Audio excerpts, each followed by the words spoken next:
الحمدللہ الذی ابدع الافلاک والارضین والصلاة والسلام علی من کان نبیا وآدم بین الماء والتین وعلی آلہ الطیبین والطاہرین وصحبہ اجمعین اما بعد فقد قال اللہ تبارک و تعالی فی القرآن الکریم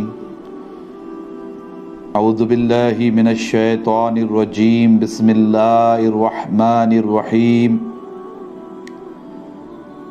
والذین اذا فعلوا فاحشۃ او ظلموا انفسهم ذکروا اللہ فاستغفروا لذنوبہم وَمَن يَغْفِرُ الذُّنُوبَ إِلَّا اللَّهُ وَلَمْ يُصِرُّوا عَلَى مَا فَعَلُوا وَهُمْ يَعْلَمُونَ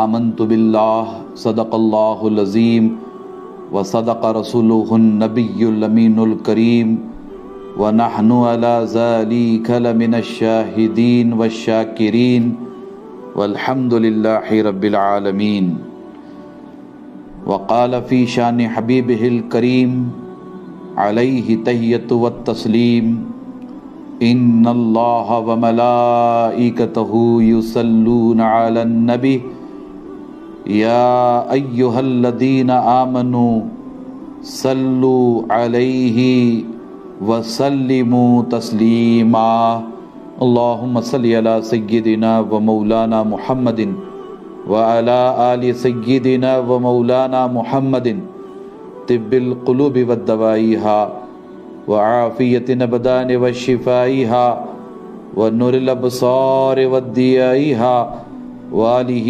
وصحبہ دائما ابدا سرمدا۔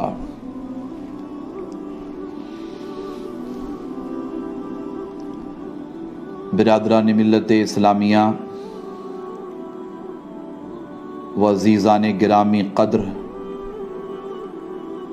عفت مآب پردہ نشین خواتین امت، اللہ تبارک و تعالی کا بے پناہ فضل و کرم اور حضور صلی اللہ تعالی علیہ وآلہ وسلم کے نالین پاک کا تصدق، جن کی برکتوں اور عنایتوں سے ہم تمام شب برات کی مبارک ساعتوں میں دین کی ضروری اور اہم باتیں سننے اور سنانے کے شرف سے سرفراز ہیں۔ اللہ تبارک و تعالی ہم سب کی اجتماعی کوششوں اور کاوشوں کو اپنی بارگاہ میں شرف قبولیت عطا فرمائے اور شب برات کے توسل سے ہم سب کے چھوٹے بڑے گناہوں کو معاف فرمائے، ہماری توبہ ہماری استغفار اپنی بارگاہ میں قبول فرمائے، آمین بجاہ حبیبہ الکریم علیہ تحیۃ والتسلیم۔ شب برات کی مبارک ساعتوں میں اس وقت ہم آپ اللہ اور اس کے رسول صلی اللہ تعالیٰ علیہ وآلہ وسلم کے ارشادات کی روشنی میں اپنے محاسبے کے لیے حاضر ہیں۔ یقیناً اللہ تبارک و تعالیٰ کے بڑے انعامات میں سے ماہ شعبان بھی ایک بڑے انعام کا نام ہے، اور ماہ شعبان کو اللہ تبارک و تعالی نے بڑی فضیلتیں عطا فرمائی ہیں، اور اس مبارک مہینے میں اللہ تبارک و تعالی نے اپنے محبوب صلی اللہ تعالیٰ علیہ وآلہ وسلم کی امت کو شب برات عطا فرمائی، جسے قرآن کی زبان میں لیلۃ المبارکہ کہا جاتا ہے۔ یہ شب برات یقیناً بڑی عظمتوں والی رات ہے. شب برات یقیناً بڑی رحمتوں والی رات ہے. اس رات کی بڑی فضیلتیں اللہ کے رسول صلی اللہ تعالیٰ علیہ وآلہ وسلم نے بیان فرمائیں. میں یہ سمجھتا ہوں کہ ہم میں سے، آپ میں سے اکثر اس رات کی فضیلتوں سے واقف ہیں. اس شب میں خصوصی طور پر گناہگاروں کی توبہ قبول ہوتی ہے، خطا کاروں کو اللہ تبارک و تعالی معاف فرماتا ہے. اس کے حضور آج کی شب جو گڑ گڑا کر کے دعا کرتے ہیں، مناجات کرتے ہیں، اللہ تبارک و تعالی ان کی دعاؤں کو، مناجات کو قبول فرماتا ہے. آج کی شب اللہ تبارک و تعالی رزق کا فیصلہ فرماتا ہے. آج کی شب اللہ تبارک و تعالی موت کا فیصلہ فرماتا ہے. اور آج کی شب اللہ تبارک و تعالی بہت بڑی تعداد میں گناہگاروں کو معاف بھی فرماتا ہے. حضور نبی کریم صلی اللہ تعالی علیہ وآلہ وسلم شعبان کے مہینے میں کثرت سے روزہ رکھتے تھے. ویسے اللہ کے رسول صلی اللہ تعالی علیہ وآلہ وسلم رات عبادت میں گزارتے ہی تھے، مگر شعبان المعظم میں اللہ کے رسول صلی اللہ تعالی علیہ وآلہ وسلم خصوصی طور پر قیام فرماتے تھے. راتوں میں اللہ تبارک و تعالیٰ کے حضور آنسو بہا کر حضور نبی کریم صلی اللہ تعالی علیہ وآلہ وسلم دعا بھی فرماتے تھے. حضور نبی کریم صلی اللہ تعالی علیہ وآلہ وسلم نے شعبان کے مہینے کو استقبال رمضان کے طور پر دیکھا، اور اس مہینے کے آتے ہی آپ رمضان المبارکہ کی تیاری میں بھی لگ جاتے تھے. اللہ تبارک و تعالی محض اپنے فضل و کرم سے اپنے حبیب صلی اللہ تعالی علیہ وآلہ وسلم کے وسیلے سے ہمیں ایسا عظیم اور برکتوں رحمتوں والا مہینہ عطا فرمایا. شب برات کے موقع پر کثرت کے ساتھ توبہ و استغفار کرنے کا حکم دیا گیا. اللہ کے حضور تڑپ کر کے سچی توبہ کرنے کا حکم دیا گیا. اللہ تبارک و تعالیٰ کی بارگاہ میں خشوع و خضوع کے ساتھ اپنے گناہوں کی معافی مانگنے کی ترغیب دلائی گئی. یہ 2020 ہے، گناہوں کا دور ہے، بے حیائی کا دور ہے، عصیاں شیاری کا زمانہ ہے. حالات ہمارے آپ کے پیش نظر ہیں. ایک چھوٹے سے کرونا وائرس کی وجہ سے آج پوری دنیا حیران پریشان ہے. سپر پاورز جو اپنی قوت اور اپنی طاقت اور اپنے پاور پر ناز کیا کرتے تھے، آج وہ حیران و پریشان ہیں. امریکہ جیسا ملک، چائنا جیسا ملک، اٹالی جیسا ملک ناگفتہ بہی حالات سے دوچار ہے. ایک چھوٹا سا وائرس آج پورے عالم انسانیت کو لرزہ برندام کیے ہوئے ہے. چھوٹا سا وائرس اتنا خطرناک، اتنا مہلک، اتنا متعدی کہ پوری دنیا میں کم و بیش لاک ڈاؤن چل رہا ہے. سوشل ڈسٹینس مینٹین کیا جا رہا ہے. پوری دنیا میں ہیجانی کیفیت ہے، بے چینی، بے قراری کے عالم میں سارے انسان نظر آ رہے ہیں.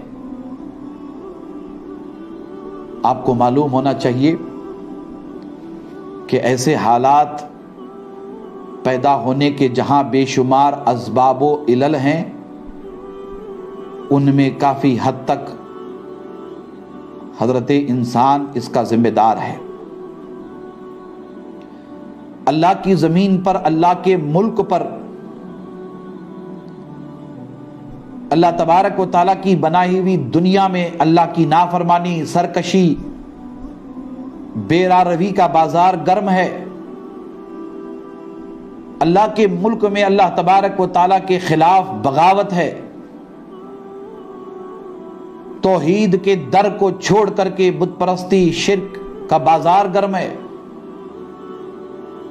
اللہ تبارک و تعالیٰ کے بنائے ہوئے ملک میں اللہ تبارک و تعالیٰ کی اطاعت سے اس کی مخلوق بغاوت کیے ہوئے ہے۔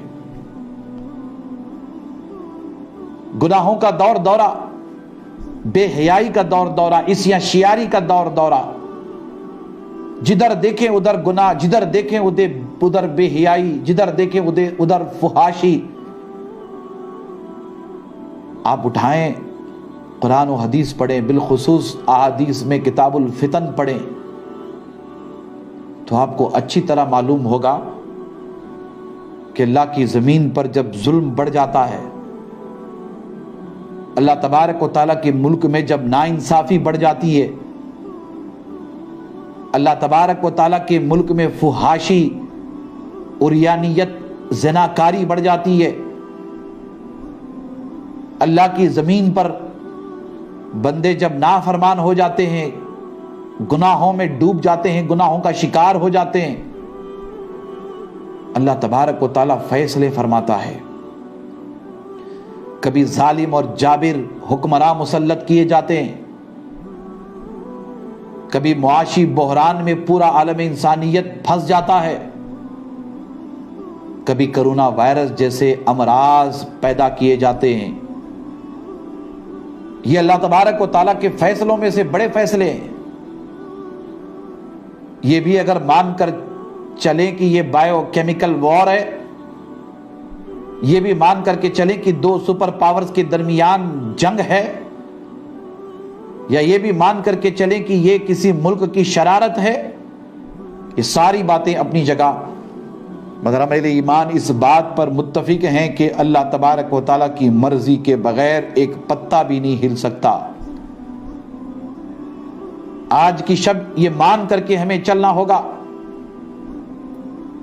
کہ پوری دنیا میں اس وقت خوف، ہراس، بے چینی، بے قراری کا ماحول بنا ہوا ہے، یہ ہمارے برے اعمال کا نتیجہ ہے، یہ ظالموں کے ظلم کا خمیازہ ہم آپ بھگت رہے ہیں، یہ فحاشی، عریانیت، زناکاری کا نتیجہ ہے، جس کے سبب آج پوری دنیا میں ہزاروں کی تعداد میں اموات واقع ہو رہی ہیں۔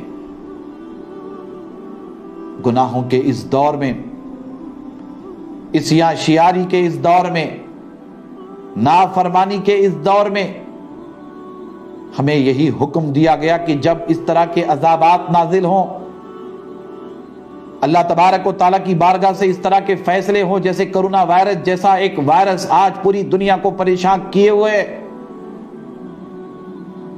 ہمیں حکم دیا گیا رجوع کرو اللہ کی طرف۔ رجوع اللہ کے بغیر کوئی چارہ نہیں، اللہ تبارک و تعالیٰ کی طرف لوٹنے کے بغیر کوئی راستہ، کوئی سہارا نہیں۔ رجوع اللہ ہونا چاہیے، رجوع الرسول ہونا چاہیے۔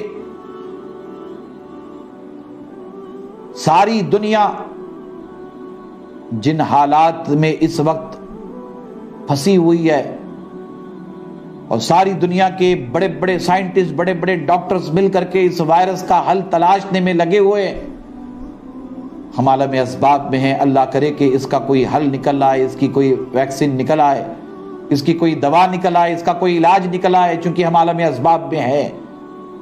ہم اسباب کی دنیا میں بغاوت کرنے کو مناسب نہیں سمجھتے ہیں، مگر ایمان والا ہونے کی حیثیت سے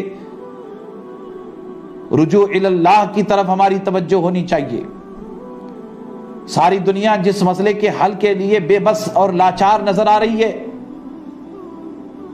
ایسے حالات میں سوائے اللہ کے در کے ہمیں کوئی سہارا نہیں، سوائے اللہ کی مدد کے کسی اور کی مدد نہیں، سوائے اللہ تبارک و تعالیٰ کی نصرت کے اور کسی کی نصرت نہیں۔ ہمیں اس طرف لوٹنا ہوگا، ہمیں رجوع اللہ کرنا ہوگا، ہمیں رب کے حضور حاضر ہو کر کے گڑ گڑا کر دعا مانگنی ہوگی، اپنے گناہوں کی توبہ کرنی ہوگی، استغفار، کثرت سے استغفار کرنا ہوگا۔ اللہ کے حضور ہمیں تڑپ کر کے لرز کر کے مناجات کرنے ہوں گے، اللہ تبارک و تعالیٰ کے حضور ایک ایک گناہ کو یاد کر کے ہمیں آنسو بہا کر کے توبہ کرنی ہوگی۔ ایسے حالات میں خصوصی طور پر حکم دیا گیا کہ کثرت سے استغفار پڑھو، کثرت سے استغفار پڑھو۔ اللہ تبارک و تعالیٰ سورۃ آل عمران میں بہت ہی واضح طور پر انہی تمام باتوں کو قرآن مجید میں بیان فرماتا ہے۔ ارشاد ہوا والذین اذا فعلوا فاحشۃ او ظلموا انفسهم، اللہ اکبر۔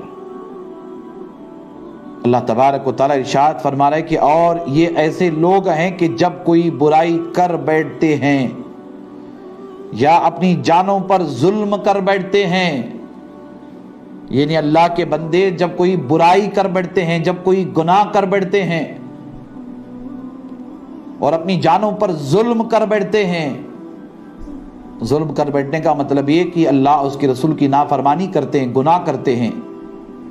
اللہ اکبر۔ اللہ تبارک و تعالیٰ ارشاد فرماتا ہے ذکر اللہ فاستغفروا لذنوبہم، تو اللہ کا ذکر کرتے ہیں وہ لوگ جو اپنی جانوں پر ظلم کر بیٹھتے ہیں، گناہ کر بیٹھتے ہیں اور انہیں احساس گناہ ہوتا ہے تو وہ اللہ تبارک و تعالیٰ کا ذکر کرتے ہیں، استغفار کرتے ہیں، اپنے گناہوں کی معافی اللہ تبارک و تعالیٰ کی بارگاہ میں مانگتے ہیں۔ وَمَن يَغْفِرُ الذُّنُوبَ إِلَّا اللَّهُ، اللہ اکبر۔ اللہ تبارک و تعالیٰ ارشاد فرماتا ہے کہ پھر اپنے گناہوں کی معافی مانگتے ہیں اور اللہ کے سوا گناہوں کی بخشش کون کرتا ہے؟ اللہ تعالیٰ فرماتا ہے کہ اللہ کے سوا گناہوں کی بخشش کون کرتا ہے؟ اور پھر جو گناہ وہ کر بیٹھتے تھے ان پر جان بوجھ کر اصرار بھی نہیں کرتے۔ اللہ اکبر۔ اللہ تبارک و تعالیٰ ان بندوں کا تذکرہ فرما رہا ہے جو بندے اپنی جانوں پر ظلم کر بیٹھتے، گناہ کے ذریعہ، نافرمانی کے ذریعہ،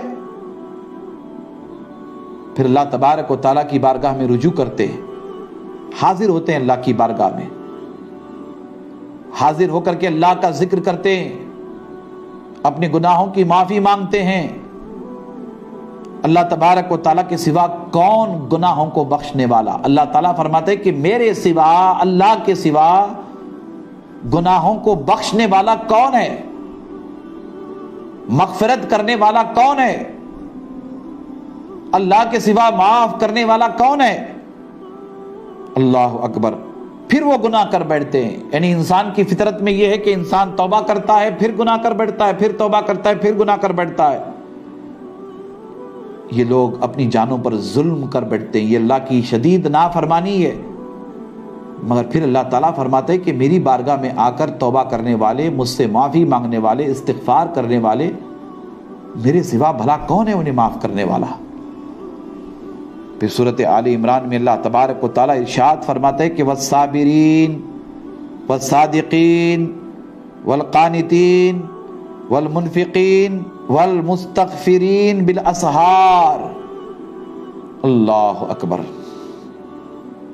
اللہ تبارک و تعالیٰ ارشاد فرماتا ہے یہ لوگ صبر کرنے والے، یہ لوگ صبر کرنے والے ہیں اور قول و عمل میں سچائی والے ہیں اور ادب و اطاعت میں جھکنے والے ہیں اور اللہ کی راہ میں خرچ کرنے والے ہیں اور رات کے پچھلے پہر اٹھ کر اللہ سے معافی مانگنے والے ہیں۔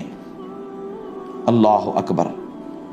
صالحین کا، نیک بندوں کا تذکرہ ہوا، صبر کرنے والوں کا ذکر ہوا، اللہ کی راہ میں خرچ کرنے والوں کا تذکرہ جمیل ہوا. یہ اللہ کے نیک بندے اللہ کی بارگاہ میں اس طرح اپنے مال کو لٹاتے ہیں. اور پھر رات کے پہر، یعنی جب ساری مخلوق سوئی ہوئی ہوتی ہے، سارے بندے خواب غفلت کا شکار ہوتے ہیں، گہری نیند میں سارے بندے آرام کرتے ہیں، اس وقت میں یہ نفوس قدسیہ نرم بستروں کو چھوڑ کر، آرام کو چھوڑ کر، نیند کی قربانی دے کر، جاڑے کا سردی کا موسم ہے تو ٹھنڈے پانی سے وضو کر کے اللہ کی رضا کے لیے مصلی پہ کھڑے ہو جاتے ہیں. مخلوق اپنی پشت بستروں پہ لگا کر کے گزارتی ہے، مگر اللہ کے مخلص بندے رات میں کھڑے ہو جاتے ہیں اور پوری رات مصلی کی پشت پر گزارتے ہیں. اور کرتے کیا ہیں؟ اللہ اکبر، اللہ کے حضور کھڑے ہو کر کے بس معافی مانگتے ہیں. اللہ کے حضور کھڑے ہو کر اپنے گناہوں کی معافی اللہ کی بارگاہ میں طلب کرتے ہیں. نیکوکار ہونے کے باوجود بھی اول الذکر آئے کریمہ میں گناہ گاروں کا تذکرہ ہوا، اور اس آیت کریمہ میں صابرین، صادقین، منفقین، اللہ تبارک و تعالیٰ کی بارگاہ میں مال لٹانے والے نیک بندوں کا ذکر مبارک ہو رہا ہے. یہ نیکوکار ہے. نیکوکار ہو کر کے بھی ان کا عالم یہ ہے کہ یہ راتوں کو کھڑے ہو جاتے ہیں اللہ کے حضور، کھڑے ہو کر کے توبہ کرتے ہیں، استغفار کرتے ہیں. اللہ تبارک و تعالیٰ نے قرآن مجید میں ان نفوس قدسیہ کے اوصاف کو بیان فرمایا. سورۃ ہود میں اللہ تبارک و تعالیٰ ارشاد فرماتا ہے کہ وَأَنِ اسْتَغْفِرُوا رَبَّكُمْ ثُمَّ تُوبُوا إِلَيْهِ، اور یہ کہ تم اپنے رب سے مغفرت طلب کرو، پھر تم اس کے حضور صدق دل سے توبہ کرو. اللہ کے حضور مغفرت طلب کرنا، اپنے گناہوں کی معافی مانگنا، اور پھر اس کے بعد تڑپ کر کے سچے دل سے توبہ نصوح کرنا. اللہ تبارک و تعالی سورۃ ہود میں مزید ارشاد فرماتے کہ وَيَا قَوْمِ اسْتَغْفِرُوا رَبَّكُمْ ثُمَّ تُوبُوا إِلَيْهِ يُرْسِلِ السَّمَاءَ عَلَيْكُمْ مِدْرَارًا وَيَزِدْكُمْ قُوَّةً إِلَىٰ قُوَّتِكُمْ وَلَا تَتَوَلَّوْا مُجْرِمِينَ. اللہ تبارک و تعالیٰ ارشاد فرماتے کہ اے لوگو، تم اپنے رب سے گناہوں کی بخشش مانگو، پھر اس کی جانب صدق دل سے رجوع کرو، رجوع اللہ کرو، سچے دل سے اللہ کی طرف لوٹو. وہ تم پر آسمان سے موسلادھار بارش بھیجے گا اور تمہاری قوت پر قوت بڑھائے گا، اور تم مجرم بنتے ہوئے اس سے روگردانی نہ کرنا.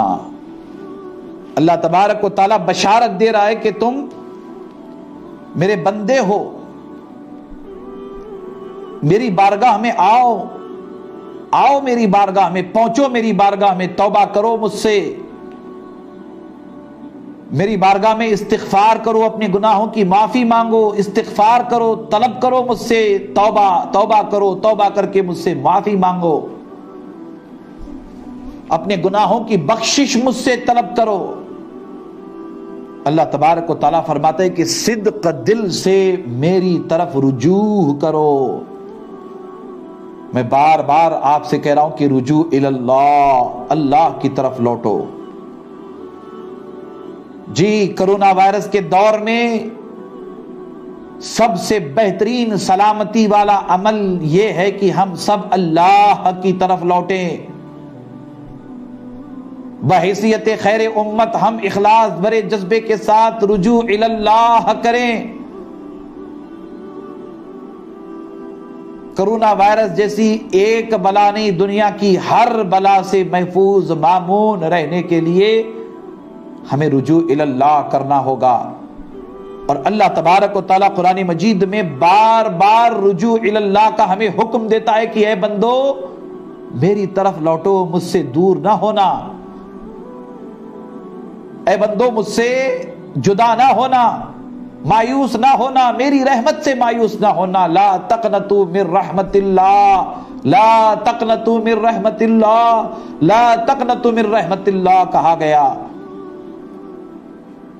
اے بندو مجھ سے دور نہ ہونا، میری رحمت سے مایوس نہ ہونا، میری بارگاہ سے روح گردانی نہیں کرنا. لوٹو میری طرف، آؤ میری طرف، مانگو مجھ سے، طلب کرو مجھ سے، توبہ کرو میری بارگاہ میں، گڑ گڑا کر کے دعا کرو مجھ سے، بخشش مانگو، معافی کا پروانہ مانگو. اے بندو اگر تم ایسا کرتے ہو تو میں آسمان سے موسلادھار بارش بھیجوں گا. بارش عموماً اللہ کی رحمت کے مصداق ہوتی ہے. یہاں مثال دی جا رہی ہے ان لوگوں سے، کہا جا رہا ہے جو لوگ گناہگار ہیں، سیاکار ہیں، بدکار ہیں، نافرمان ہیں، بے راہ روی کا شکار ہیں. کہے بندو گناہ کرنا تمہاری عادت ہے، تم نے گناہ کیا، نافرمانی کی، اسی اشیاری میں مبتلا رہے، شیطان کے مکر و فریب کا شکار رہے، وسوسوں کا شکار رہے، دنیا داری کے سبب بے راہ روی کا شکار رہے. اس کے باوجود بھی آؤ میری بارگاہ میں پہنچو، توبہ کرو، استغفار کرو، بخشش طلب کرو، سچے دل سے میری طرف لوٹو، رجوع اللہ کرو. اگر ایسا کرتے ہو تو میں تم پر موسلادھار بارش کروں گا، بارش برساؤں گا. اللہ کی جانب سے کون سی بارش ہوتی ہے؟ وہی رحمت کی بارش، وہی مغفرت کی بارش، وہی بخشش کی بارش، وہی نجات کی بارش، وہی توبہ کی قبولیت کی خوشخبری سنانے والی بارش جو آج کی شب یعنی شب برات، آج کی شب برات کی رات، آج کی شب اللہ تبارک و تعالی بندوں پر خصوصی طور پر نازل کرتا ہے. آج کی شب اس حوالے سے بھی بڑی اہمیت کی حامل و مالک ہے کہ یہ شب برات بھی ہے، شب جمعہ بھی ہے، نور علی نور. ویسے اللہ کی رحمت تو دن رات برستی رہتی ہے. رات کے آخر پہر تو اللہ تبارک و تعالیٰ کی رحمت بندوں پر نازل ہوتی ہے. اللہ تبارک و تعالیٰ آسمانی دنیا کی طرف نزول اجلال فرماتا ہے. آخری پہر، رات کے آخری پہر روزانہ کا یہ معمول ہے. ایسا نہیں ہے کہ ایک دن دو دن. یہ اللہ کی بارگاہ ہے، کسی دنیا دار کی، کسی بادشاہ کی، کسی سلطان کی. اس کی سلطنت، اس کی حکومت نہیں ہے کہ دو چار بار مانگو تو بادشاہ بیزار ہو جائے، سلطان بیزار ہو جائے. یہ اللہ تبارک و تعالیٰ کی بارگاہ ہے، مالک الملک، مالک یوم الدین، رحمان و رحیم کی بارگاہ. روزانہ کا یہ معمول ہے. روزانہ کی اللہ تبارک و تعالیٰ کی رحمت کے یہ فیصلے ہیں. ہر رات اللہ تبارک و تعالیٰ کی بارگاہ سے بارش نازل ہوتی رہتی ہے. خصوصی طور پر تو ان راتوں میں کرم بالائے کرم تو ہوتا ہی ہے. ہر رات اللہ تبارک و تعالیٰ آسمانی دنیا کی طرف سے نکل کر زمینی دنیا کی طرف نزول اجلال فرماتا ہے. حکم دیا جا رہا ہے مانگو میری رحمت تم پر برسے گی. یقیناً اللہ کی رحمت برسے گی. یقیناً اللہ تبارک و تعالیٰ اپنے بندوں پر کرم فرمائے گا. خود اعلان کر رہا ہے کہ میں موسلادھار بارش بھیجوں گا اور تمہاری قوت پر قوت کو بڑھاؤں گا. دنیا کے سپر پاور آج بے بس نظر آ رہے ہیں. چائنا جیسا ملک جسے اپنے سپر پاور ہونے پر بڑا گھمنڈ، بڑا ناز تھا، جہاں مسجدوں پر پابندی تھی، نمازوں پر پابندی، داڑھی رکھنے پر پابندی، رمضان میں روزہ رکھنے پر پابندی، قرآن رکھنے پر، قرآن کی تلاوت کرنے پر پابندی، وہ سپر پاور اللہ اکبر اللہ کے پاور کے سامنے بے بس ہو گیا. اور اس سپر پاور کو رجوع اللہ کرنا پڑا. جتنی مسجدیں چائنا میں بند تھی ساری مسجدیں کھولی گئی. جتنی پابندیاں مسلمانوں پر عائد تھی ساری پابندیاں اٹھا دی گئی. مسلمانوں سے گزارش کی گئی کہ آپ اذان پکارو، اذان دو، دعاؤں کا اہتمام کرو، قرآن کی تلاوت کرو. میرا خطاب آپ توجہ سے سن رہے ہیں تو پوری توجہ آپ کی میں چاہوں گا بڑی محبت کے ساتھ، کہ دنیا کے سارے سپر پاور جہاں دم توڑ دیتے ہیں وہ در اللہ کا در ہے. جہاں سارے سپر پاور بے بس ہو جاتے ہیں، کسی سپر پاور کا پاور کام نہیں کرتا، وہ قوت و طاقت اللہ تبارک و تعالیٰ کی قوت ہے، وہ طاقت اللہ تبارک و تعالیٰ کی طاقت ہے. رب تبارک و تعالیٰ اعلان فرما رہا ہے کہ میں تمہاری قوت میں اضافہ کروں گا، قوت پر قوت عطا کروں گا، اور تم مجرم بنتے ہوئے اس سے روگردانی نہ کرنا. میں تم پر اتنا مہربان ہوں، پھر مجرم بن کر کے، پھر گناہگار بن کر کے میرے حکم کی خلاف ورزی نہ کرنا، روگردانی نہ کرنا. اللہ تبارک و تعالیٰ نے ہم پر، آپ پر کیسے اپنے فضل و کرم کی بارش فرمائی ہے. آپ ذرا غور کریں، آپ ذرا توجہ کریں کہ کس قدر رب تبارک و تعالیٰ ہم پر، آپ پر مہربان ہے. اللہ اکبر. حضور نبی کریم صلی اللہ تعالیٰ علیہ وآلہ وسلم ہمیں بشارت دیتے ہیں. امام مسلم اپنی صحیح میں یہ روایت لاتے ہیں. حضرت ابو ہریرہ رضی اللہ تعالیٰ عنہ سے مروی، حضور نبی کریم صلی اللہ تعالیٰ علیہ وآلہ وسلم نے فرمایا کہ جو شخص مغرب سے پہلے سورج طلوع ہونے یعنی آثار قیامت نمودار ہونے سے پہلے توبہ کر لے گا، اللہ تبارک و تعالیٰ اس کی توبہ قبول فرمائے گا. اللہ اکبر. امام اعظم ابو حنیفہ یہ روایت لاتے ہیں جامع المسانید میں. حضرت عبداللہ ابن مسعود رضی اللہ تعالی عنہما روایت کرتے ہیں کہ بے شک حضور نبی کریم صلی اللہ تعالی علیہ وآلہ وسلم نے فرمایا کہ گناہ پر نادم ہونا ہی توبہ ہے. توبہ کیا ہے؟ گناہوں پر نادم ہونا توبہ ہے. اور پہلی روایت میں کیا فرمایا گیا؟ قیامت سے پہلے جو توبہ کر لے اللہ تبارک و تعالیٰ اس کی توبہ قبول فرمائے گا. اور جو اپنے گناہوں پر نادم ہو جاتا ہے، اپنے گناہوں پر شرمندہ ہو جاتا ہے، اللہ تبارک و تعالیٰ اس کی توبہ قبول فرماتا ہے. یہی توبہ ہے، اللہ اس کی توبہ قبول فرماتا ہے. امام حاکم اپنی مستدرک میں یہ روایت لاتے ہیں. حضرت انس رضی اللہ تعالی عنہ سے مروی، حضور نبی کریم صلی اللہ تعالی علیہ وآلہ وسلم نے فرمایا کہ ہر انسان خطا کار ہے اور بہترین خطا کار توبہ کرنے والا ہے. اللہ اکبر. لفظ اور لفظ کے انتخاب پر غور کریں.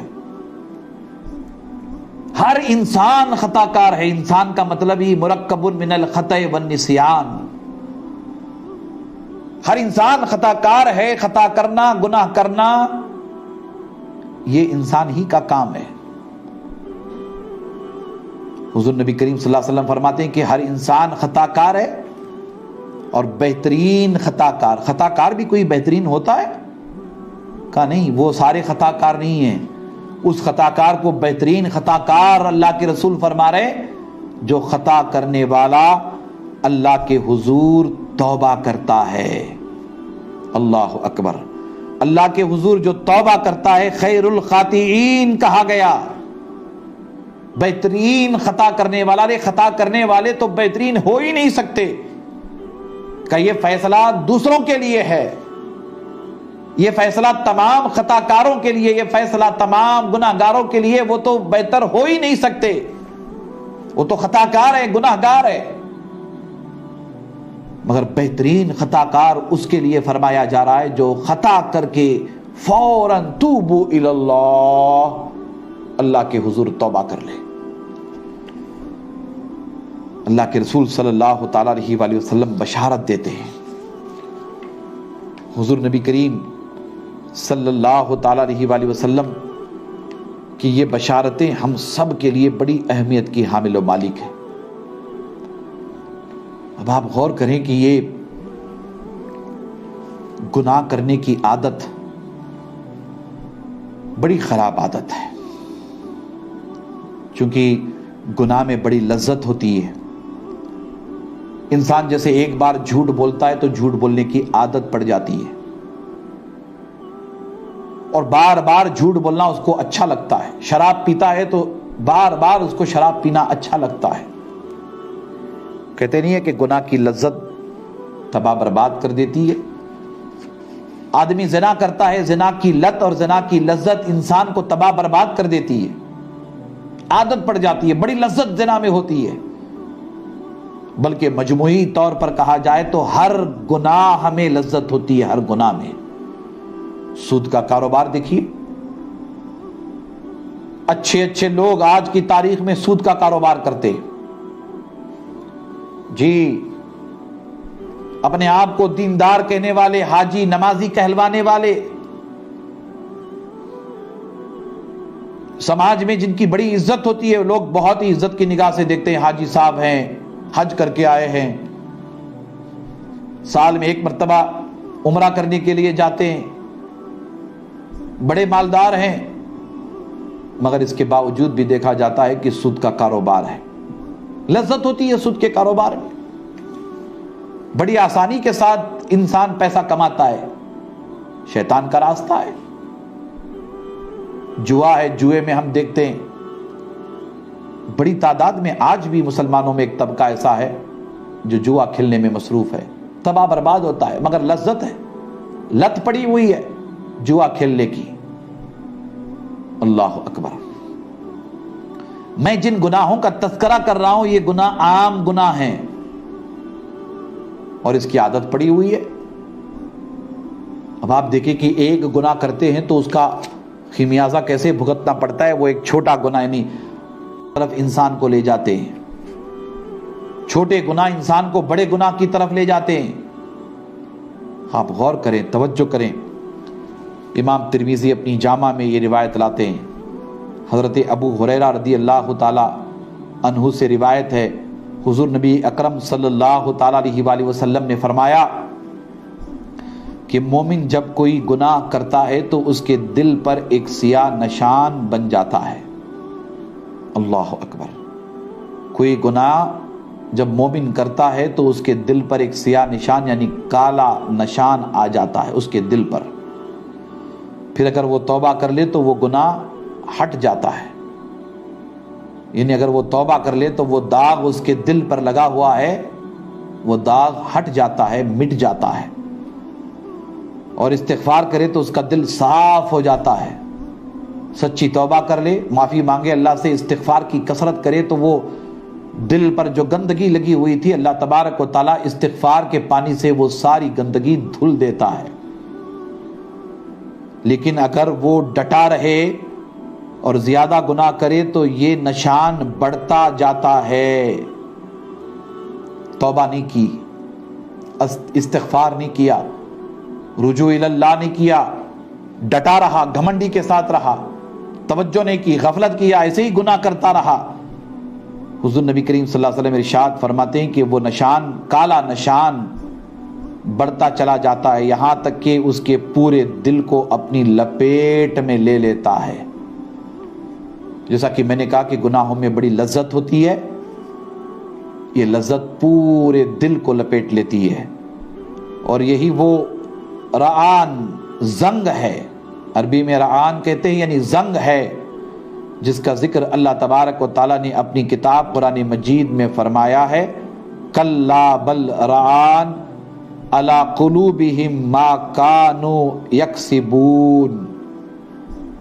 ایسا ہرگز نہیں، بلکہ حقیقت یہ ہے کہ ان کے دلوں پر ان اعمال بد کا زنگ چڑھ گیا ہے جو وہ کمایا کرتے تھے، اس لیے آیتیں ان کے دل پر اثر نہیں کرتی۔ یہ بات اچھی طرح سے ذہن میں محفوظ کر لیں۔ خدا نہ خواستہ، 100 بار خدا نہ خواستہ اگر گناہ ہو گیا، نافرمانی ہو گئی تو بہترین مومن وہ ہے، جیسے کہ کہا گیا بہترین خطا کار مومن وہ ہے جو فوری طور پر اللہ تبارک و تعالیٰ کے حضور توبہ کرے۔ حضور نبی کریم صلی اللہ تعالیٰ علیہ وآلہ وسلم تشریف فرماتے ہیں، توجہ دلا رہے ہیں کہ گناہ کرنے کے بعد دل پر ایک سیاہ داغ آ جاتا ہے، سیاہ دھبا، کالا دھبا۔ توبہ کر لیا، استغفار کر لیا، اللہ تبارک و تعالیٰ اس دھبے کو ختم فرماتا ہے، مٹا دیتا ہے۔ اور نہیں کیا، ایسے ہی گناہ کرتا رہا، توبہ استغفار نہیں کیا، رجوع نہیں کیا، معافی نہیں مانگا، ایسے ہی گناہ کرتا رہا، خطائیں کرتا رہا، تو پھر وہ کالا دھبا جسے ران کہا گیا، زنگ کہا گیا قرآن کی زبان میں، وہ پورے دل کو گھیر لیتا ہے۔ اور ظاہر سی بات ہے کہ جب پورا دل سیاہ آلود ہو جائے، کالا ہو جائے، زنگ چڑھ جائے، زنگ، اللہ کے رسول صلی اللہ علیہ وسلم ارشاد فرماتے ہیں کہ پھر اس پر اللہ کا کلام کوئی اثر نہیں کرتا، اس پر اللہ کی آیتیں اثر نہیں کرتی۔ اس لیے کہا گیا کہ بہترین خطا کار وہ ہے جو توبہ کرنے والا ہو، بہترین خطا کار وہ ہے جو نادم ہونے والا ہو، بہترین خطا کار وہ ہے جو رب تبارک و تعالیٰ کے حضور استغفار کرنے والا ہو۔ ہمیں توجہ دلائی گئی، اللہ اکبر۔ حضور نبی کریم صلی اللہ تعالیٰ علیہ وآلہ وسلم کا ارشاد مبارک ہم سب کے لیے اللہ کے رسول صلی اللہ علیہ وسلم کیسی بشارت دیتے ہیں۔ حضرت عبداللہ ابن مسعود روایت کرتے ہیں، امام طبرانی، امام ابن ماجہ، امام بہقی سب اس روایت کو لاتے ہیں۔ اللہ اکبر۔ حضور نبی کریم صلی اللہ علیہ وسلم نے فرمایا کہ گناہ سے سچی توبہ کرنے والا اس شخص کی مانند ہے جس نے کوئی گناہ کیا ہی نہ ہو۔ اللہ اکبر۔ سچی توبہ کرنے والا گناہوں سے ایسے ہی پاک صاف ستھرا ہو جاتا ہے جیسے کہ اس نے گناہ کیا ہی نہیں ہے۔ توجہ کریں، ہماری فطرت، ہماری عادت گناہ کرنا ہے۔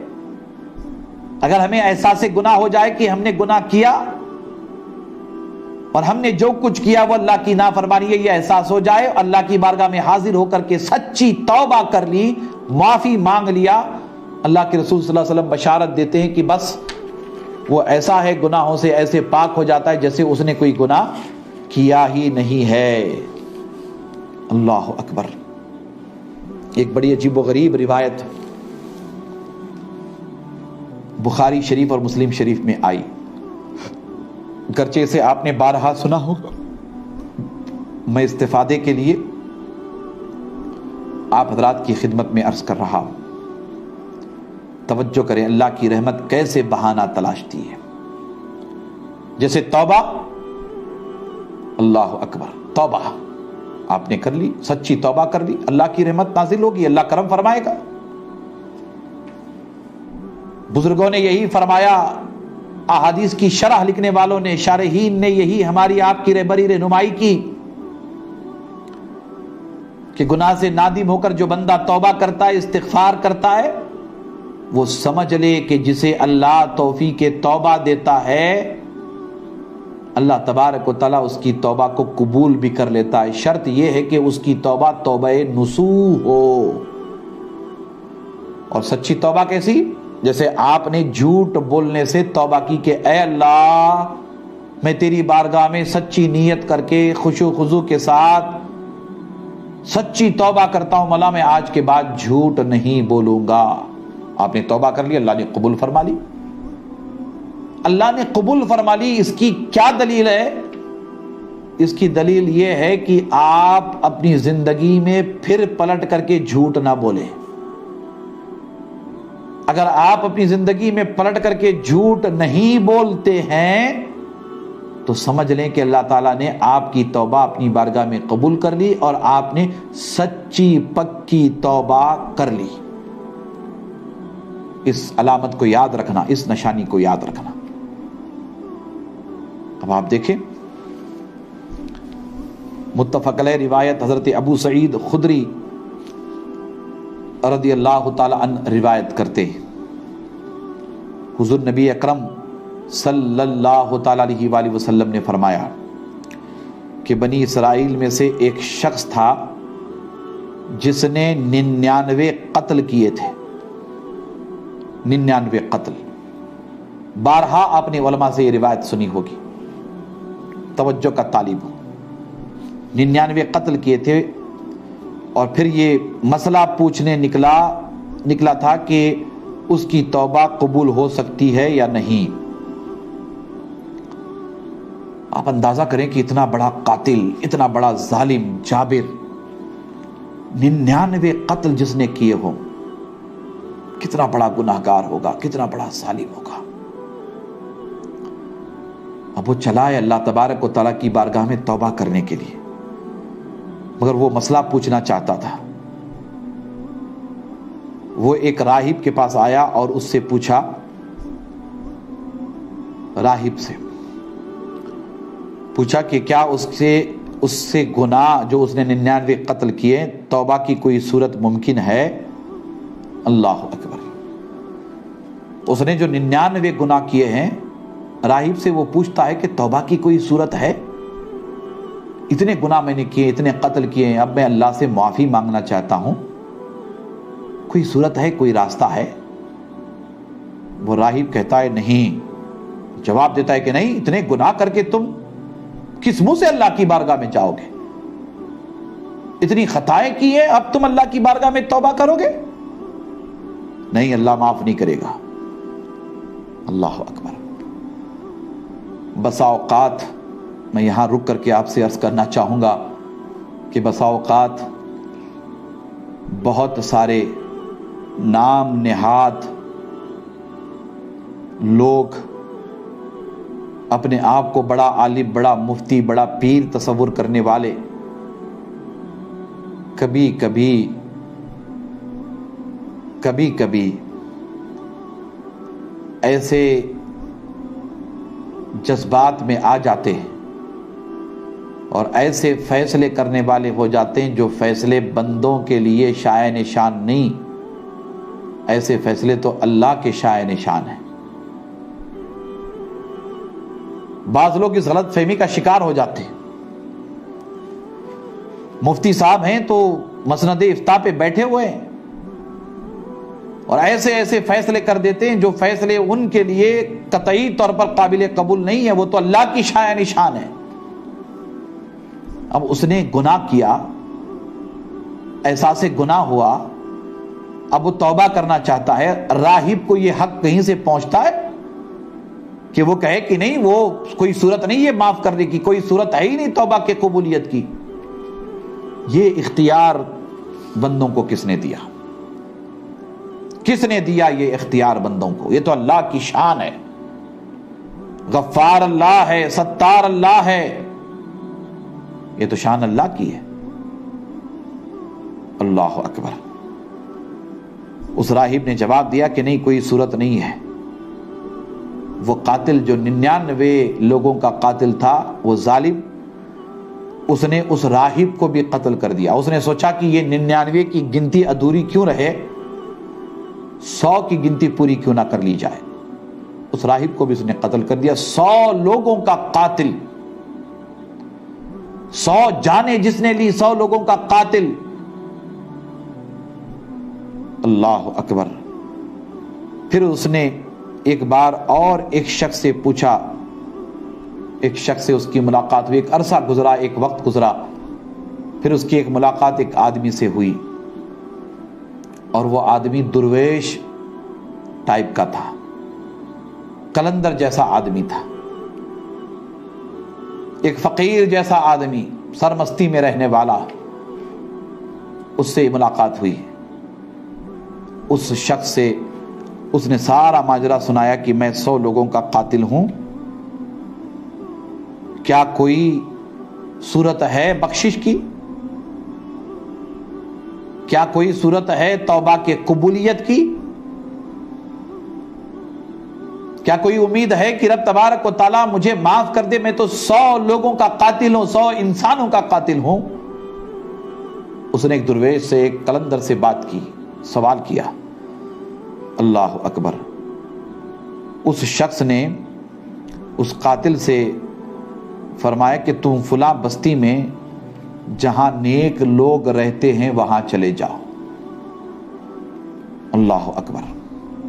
ایک بستی ہے قریب میں، ایک گاؤں ہے، وہاں نیک لوگ رہتے ہیں، متقی پرہیزگار صالحین رہتے ہیں، جاؤ جاؤ ان کے پاس جاؤ، کچھ نہیں کرنا، بس ان کے ساتھ مل کر کے توبہ کرنا۔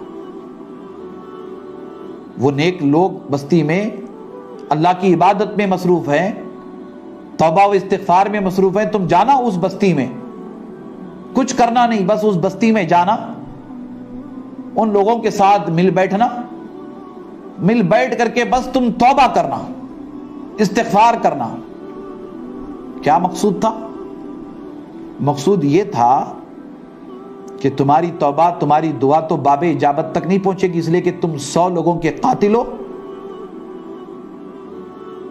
گناہ انتہا کو پہنچے ہوئے، 100 انسانوں کا قاتل کس منہ سے اللہ کی بارگاہ میں دعا کرے گا؟ مگر کیسی راہ نکالی گئی، کیسی صورت نکالی گئی،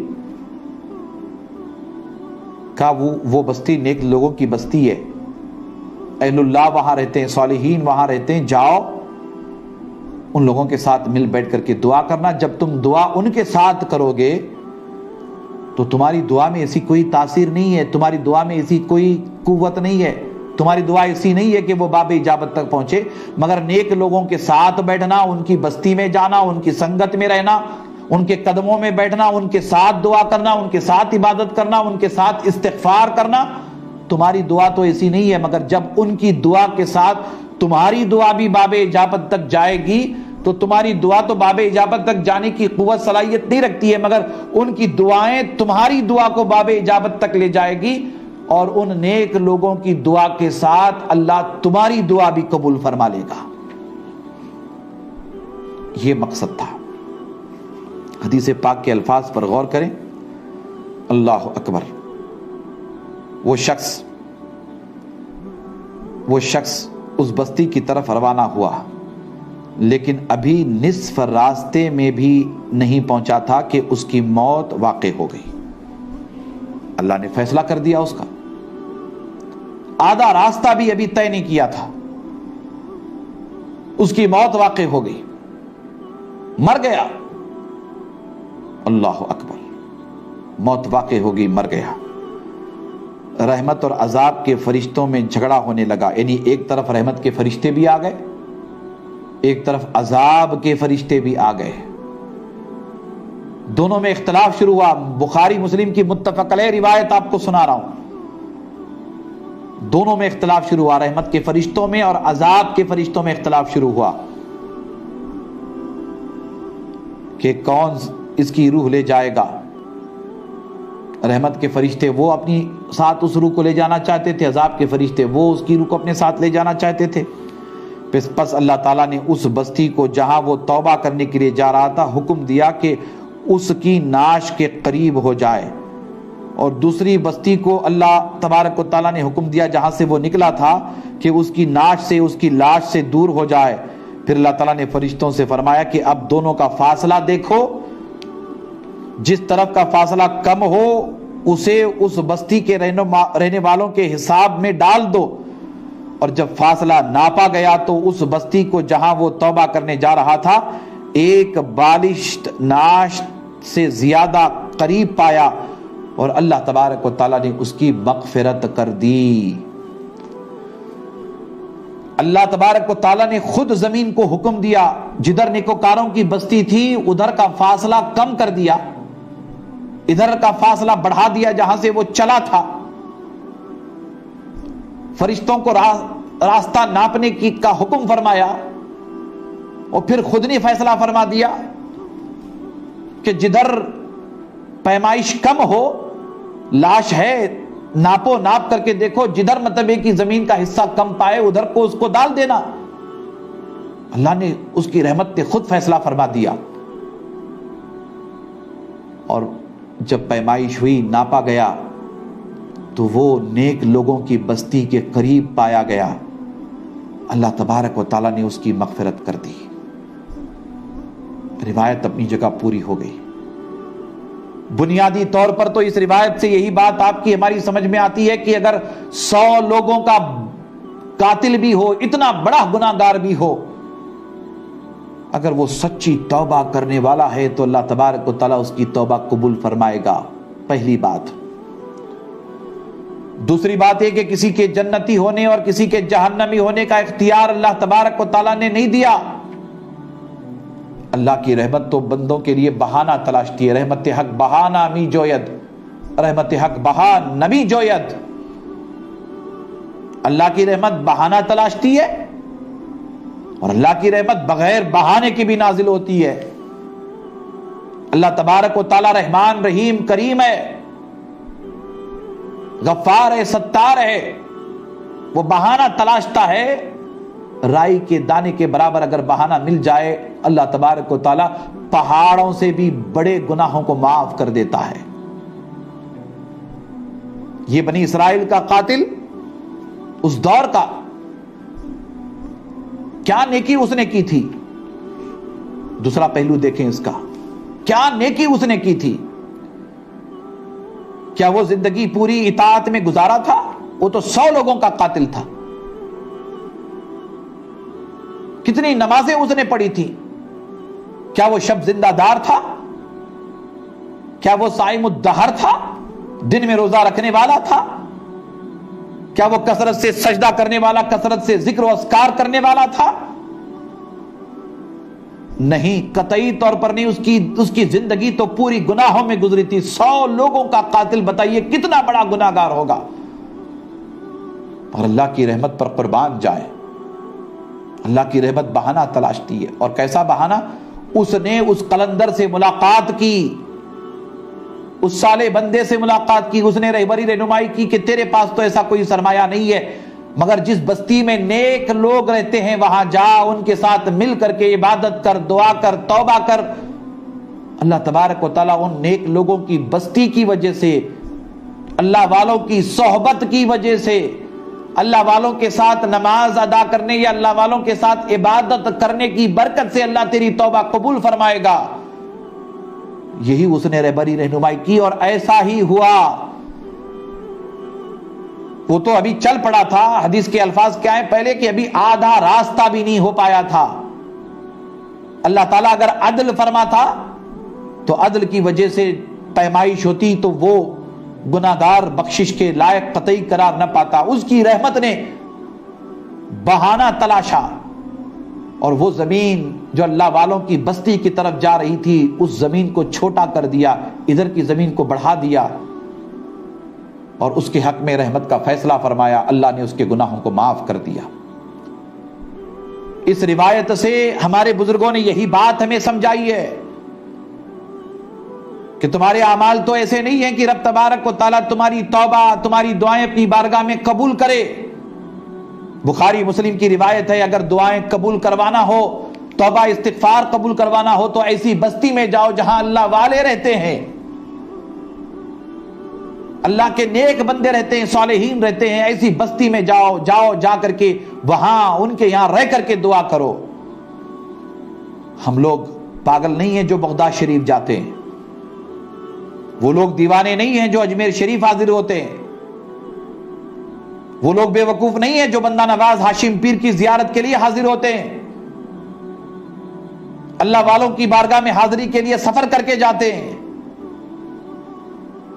بخاری مسلم کی یہ روایت بتا رہی ہے کہ اللہ والوں کی بستیوں کی طرف سفر کرنا اللہ کو پسند ہے. اللہ والے جہاں رہتے ہیں اس بستی کی طرف چل کر کے جانا اللہ کی رحمت برستی ہے. اپنے گناہوں کی معافی چاہتے ہو، اپنی خطاؤں کی معافی چاہتے ہو تو نیکوکاروں کی بستی کی طرف سفر کرو، اہل اللہ کی صحبت میں بیٹھو، اللہ والوں کی بارگاہوں میں جاؤ، توبہ کرو. اللہ کی رحمت دن رات وہاں برستی رہتی ہے. توبہ کرو، معافی مانگو. ہماری توبہ میں، ہماری معافی میں اتنی قوت طاقت نہیں ہے. اللہ کی رحمت تو بہانے تلاشتی ہے. ان نیک بندوں کی وجہ سے اللہ تبارک و تعالیٰ توبہ استغفار قبول فرماتا ہے. ایسے ہی آج کی شب یقیناً اللہ تبارک و تعالیٰ کے حضور بخشش اور نجات کے لیے بہترین سبب ہے. اس شب کو وسیلہ بنا کر اس شب میں، اس رات میں تڑپ کر کے، لرز کر کے اللہ کے حضور توبہ کرو، استغفار کرو، اللہ تبارک و تعالیٰ معاف فرمائے گا۔ شب برات ہے، شب برات کے موقع پر لرز کر کے اللہ کے حضور استغفار کرو، اللہ کرم فرمائے گا۔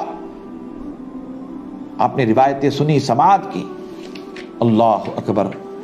حضور نبی کریم صلی اللہ تعالیٰ علیہ وآلہ وسلم روزانہ 100 مرتبہ اللہ کے حضور استغفار کرتے تھے، 100 مرتبہ 100 مرتبہ اللہ کے رسول صلی اللہ تعالیٰ علیہ وآلہ وسلم استغفار کرتے تھے، اور اللہ کے حضور عرض کرتے تھے کہ اے رب مجھے بخش دے اور میری توبہ قبول فرما، بے شک تو توبہ قبول کرنے والا، رحم فرمانے والا ہے۔ امام ابو داؤد نے اپنی سنن میں اسے روایت کیا۔ اللہ اکبر۔ اللہ کے حضور نبی کریم صلی اللہ تعالیٰ علیہ وآلہ وسلم تڑپ کر کے دعا فرماتے تھے، حالانکہ حضور کے قریب بھی گناہوں کا شائبہ بھی نہیں۔ حضور صلی اللہ تعالیٰ علیہ وآلہ وسلم کے بارے میں ہم گناہ کا تصور بھی نہیں کر سکتے۔ ہر نبی معصوم عن الخطا ہوتا ہے، اور یہ تو امام الانبیاء ہیں، معصوم عن الخطا ہیں ہی ہیں۔ ان کی شان، ان کی عظمت ایسی ہے، امام الانبیاء کا، ہمارے آقا و مولا کا مقام مرتبہ اتنا بڑا ہے، یہ تو معصوم عن الخطا ہیں ہی ہیں۔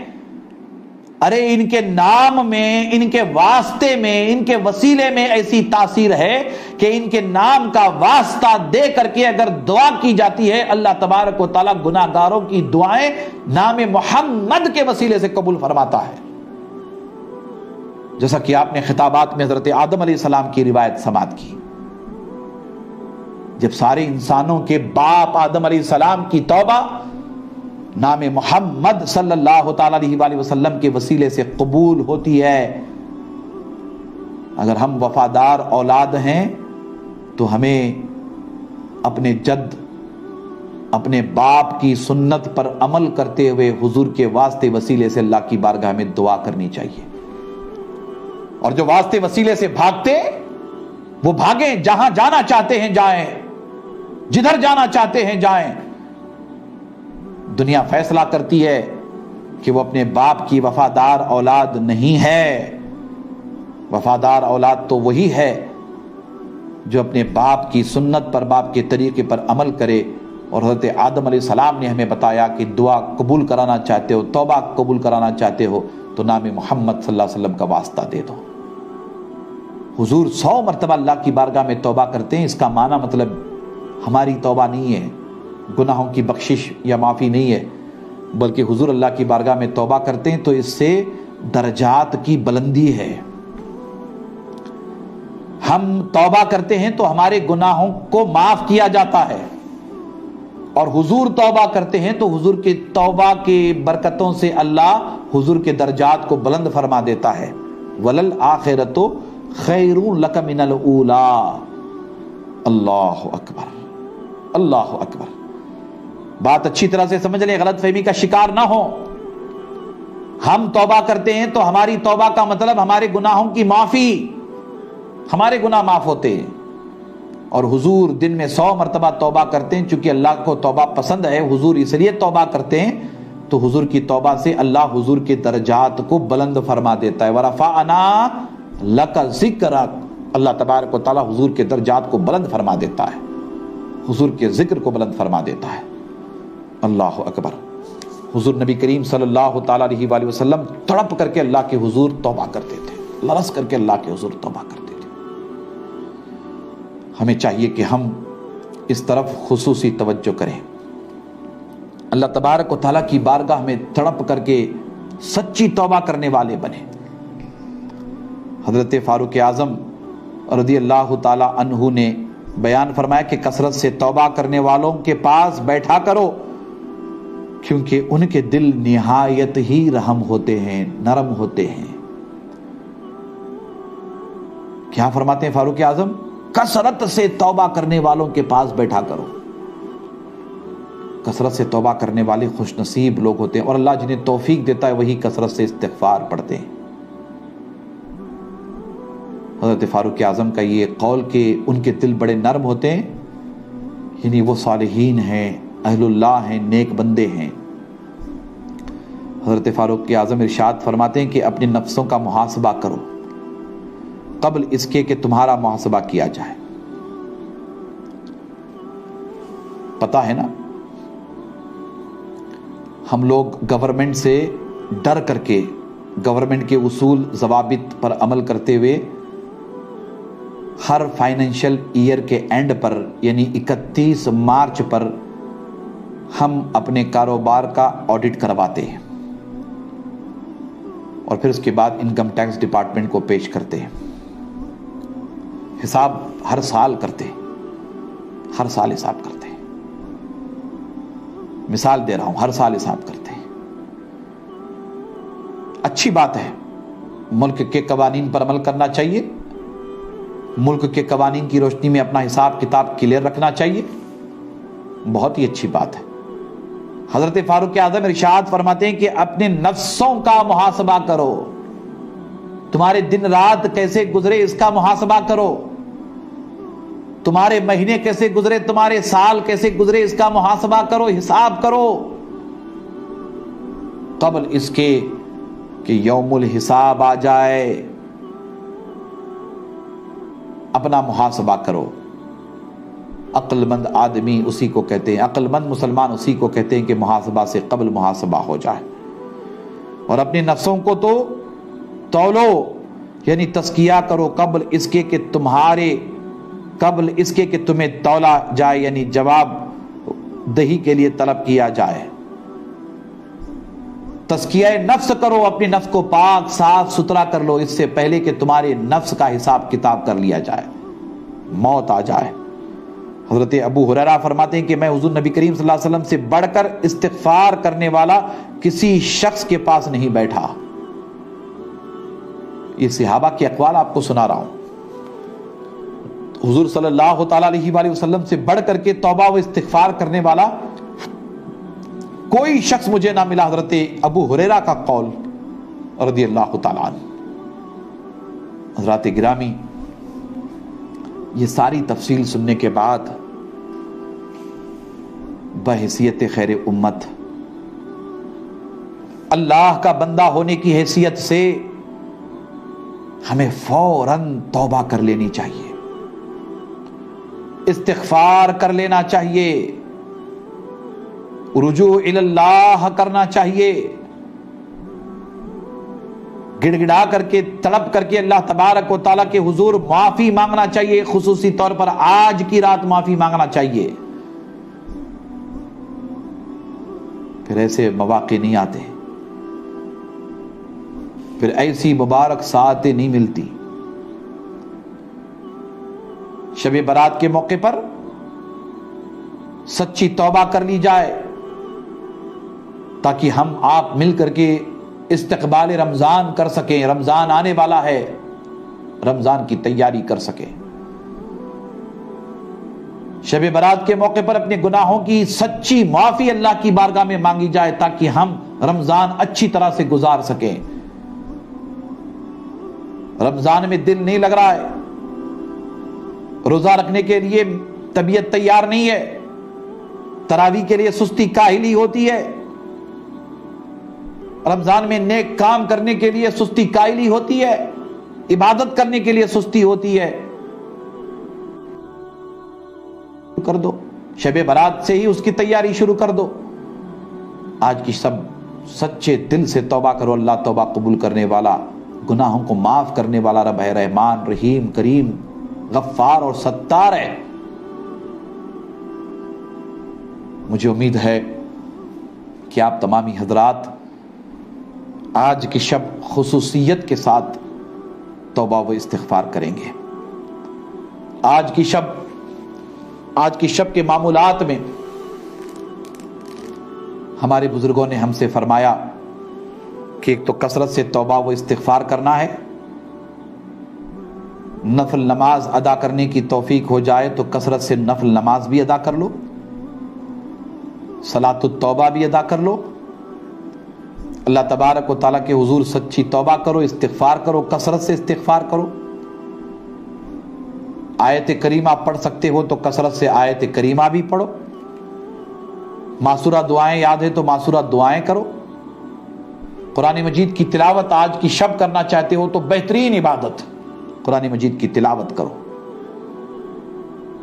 اور آج کی شب آنسو بہا کر کے رو رو کر کے گڑ گڑا کر کے اللہ کے حضور توبہ و استغفار کرو۔ یہ سارے معمولات ہیں، اور ہو سکے تو شعبان میں کثرت سے روزے رکھو، کثرت سے روزے رکھو، رمضان کی تیاری کرو، رمضان کا استقبال کرنے کے لیے اپنے آپ کو تیار کر لو۔ آج کی شب میں نے خطاب کے ذریعہ آپ حضرات سے جو بھی گزارشات کی ہیں، مجھے امید ہے کہ آپ توجہ کریں گے۔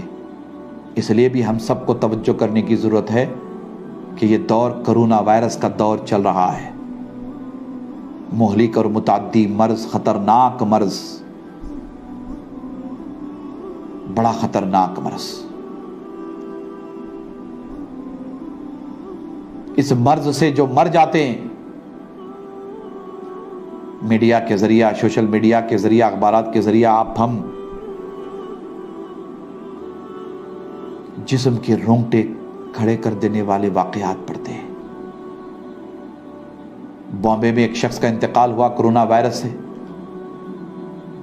پتہ ہے اس کو کسی قبرستان میں تدفین کی اجازت تک نہ ملی، نماز جنازہ پڑھنے کے لیے لوگ نہیں آ سکے۔ ایک بیٹا اپنے باپ کی لاش کو لے کر بمبئی کے قبرستانوں کے لیے گھومتا رہا، پھرتا رہا، اجازت نہیں دی گئی کہ اسے قبرستان میں دفن کر دیا جائے، حالانکہ شرعاً جن لوگوں نے روکا ہے ان لوگوں نے ظلم کیا ہے۔ نتیجے میں پتہ ہے اس بیٹے کو کیا کرنا پڑا؟ اپنے باپ حاجی صاحب کی لاش کو جلانا پڑا، جی لاش کو جلانا پڑا، مسلمان کی لاش کو نذر آتش کر دیا گیا۔